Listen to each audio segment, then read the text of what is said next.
you very much. Thank you very much to Intelligence Squared, to the distinguished panelists, and to everyone for being tonight. I'd just like to correct my distinguished opponent, John Julius Norwich, on a few things. He referred to Cardinal Eugenio Pacelli in 1917. He was not a cardinal until 1930. Touché.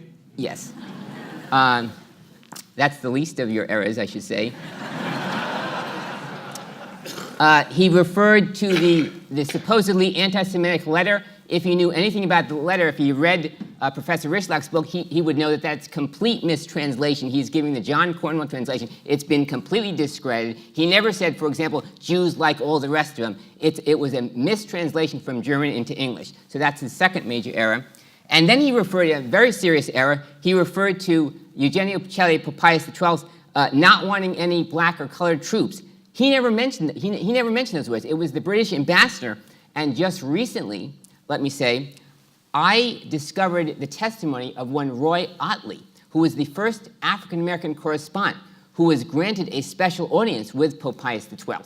And Roy Ottley himself wrote dispatches back to the United States and elsewhere talking about how powerful a stand Pope Pius XII took against racism, and he associated that with the stand Pope Pius XII was taking on behalf of the Jews. So right from the very beginning of this debate, it's clear that Mr. Norwich did not do his homework.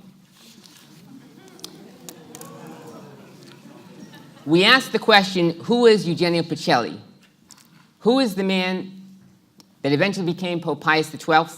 And what specifically did he do on behalf of the persecuted Jewish people? And in order to answer that question, we have to make a critical distinction between the real historical Pope Pius XII and what might be called the non-historical Pope Pius XII. I think we had a good example of the non-historical Pius XII in much of the commentary that we heard from Mr. Norwich.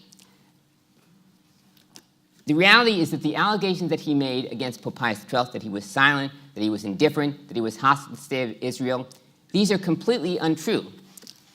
The reality is that at every stage of his adult service to the Church, when he was the papal nuncio in Germany, when he was the Cardinal Secretary of State in the 1930s, when he was the Pope himself during the 1940s and 50s, Pope Pius XII did take a stand against anti-Semitism. He did warn against Adolf Hitler early on, and he did intervene on behalf of his Jewish brothers and sisters. Let me cite you a few examples. As early as 1916, the department in which Eugenio Pacelli, the future Pope Pius XII, worked, issued a declaration condemning anti-Semitism that was recognized throughout the world. In 1921, just 2 years after the Nazi Party formed, he was warning his fellow Bavarians not to allow the danger of communism to blind them to the rising danger of Nazism, just 2 years after the Hitler Party was formed. In 1923, he writes to the Vatican, still 10 years before Hitler obtains power, warning them about the fanatical anti-Semitism as well as anti-Catholicism of Adolf Hitler. The following year, he writes another letter to the Vatican in which he predicts that this fanatical nationalism that the Nazis are exhibiting could well become the greatest dangerous heresy of our time. In 1929, the year before he leaves Germany for good, this is still 4 years before Hitler obtains power, he's warning everyone that he can talk to that this man is a madman and he cannot understand, as his personal assistant, Sister Pascalina, mentions in her own memoirs, why the people of Germany and elsewhere do not see this, what can be clearly seen. This man is a madman. He's capable of trampling on corpses and destroying everything in his path. And then in 1930, the year he becomes Cardinal Secretary of State, one of the first editorials that appears in the Vatican's official newspaper is one that declares, "The party of Hitler stands condemned by the ecclesiastical authorities."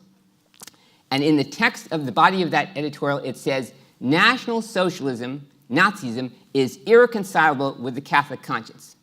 None of these facts was mentioned by Mr. Norwich. It's not surprising, therefore, that by the time he is elected Pope Pius XII, the world welcomes Pope Pius XII because he is one of the few people that has taken a stand against this rising danger, and he's one of the few people that has condemned the twin evils of the time, Nazism and communism. After he becomes the pontiff, he immediately does 5 or 6 things that establish him as the powerful and effective leader he is. First of all, he writes a blazing encyclical. Mr. John Julius, my distinguished opponent, tried to minimize that encyclical. But this is what the New York Times itself wrote about that encyclical. It said, presenting a picture of contemporary life as devastating as any of the Old Testament prophets could have done, the pontiff proclaimed his determination to step forward boldly. Racism, the violation of treaties, recourse to arms, the forcible transfer of populations, the destruction of Poland, these and many principles dear to fascism are condemned. It is Germany that stands condemned above any country or any movement in this encyclical. The Germany of Hitler and National Socialism. That was a reaction to his first encyclical. That's hardly the words of Hitler's Pope, hardly the words of an enabler. The other things that he does at that time is that he immediately, after the Nazis invade Poland in September of 1939, he authorizes Vatican Radio to condemn the Nazis, which it does quite explicitly in the name of the church. He then contacts the anti-Nazi German resistance very early on in the war, and he gives his approval to a plot to overthrow Adolf Hitler.